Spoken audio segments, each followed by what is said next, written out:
This video is brought to you by the 3-Minute Board Game patrons. Keep us independent by supporting us on Patreon.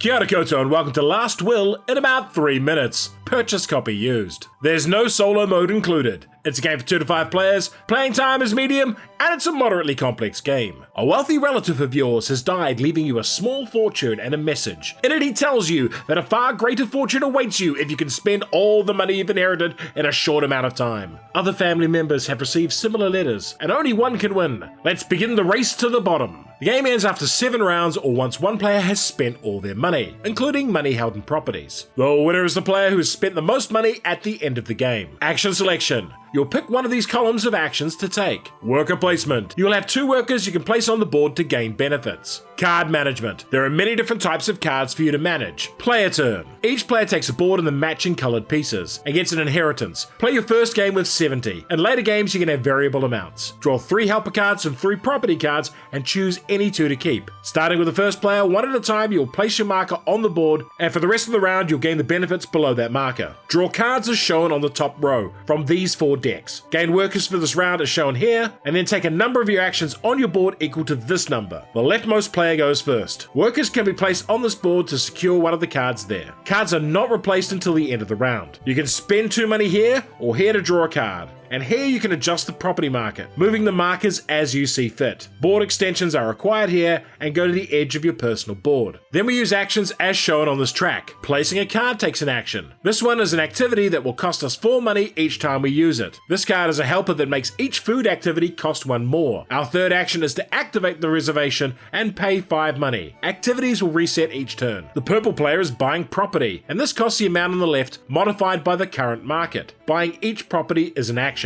You can play a companion on a property, discarding the card and placing a token. Properties will decline in value each turn on the left track. You can maintain a property by paying its maintenance cost on the right. The goal here is to pay upkeeps or run properties down and then sell them at a huge loss. You can also just play one-off events. These will cost you actions. And you can discard companions to up the cost as shown on each card. Keep an eye out for cards with bonus actions to supplement your basic ones. Why would you like this game? Last Will reminds me of a classic Richard Pryor film, Brewster's Millions, where he gets 30 million and has to spend it to inherit 300 million. It, like this game, are quite farcical, and it's fun to play a game that so hardly embraces its theme. I really like that there's lots of viable strategies, running down properties, going on excessive cruises, even owning a bunch of farms with dogs and horses that you spend a fortune training. There's a wide variety of cards and effects, and building an engine out of what you pick up is the absolute key to winning. I really like the action selection system. We have to pick between turn order, cards, workers, or actions. I feel like there's enough happening in Glasswell to keep most players engaged without the game bogging down into tons of small rules. I'd recommend it to any Eurogame fans and people who love building action optimization engines out of cards. The best thing about this game is its property market. It's wonderfully simple, but shows a volatile housing market. However, this is a game that rarely rewards replays, as it has such an unusual pacing and weird victory conditions. It can take a while just to figure out how to effectively shed your wealth. There also isn't a huge amount of player interaction outside of picking your list of actions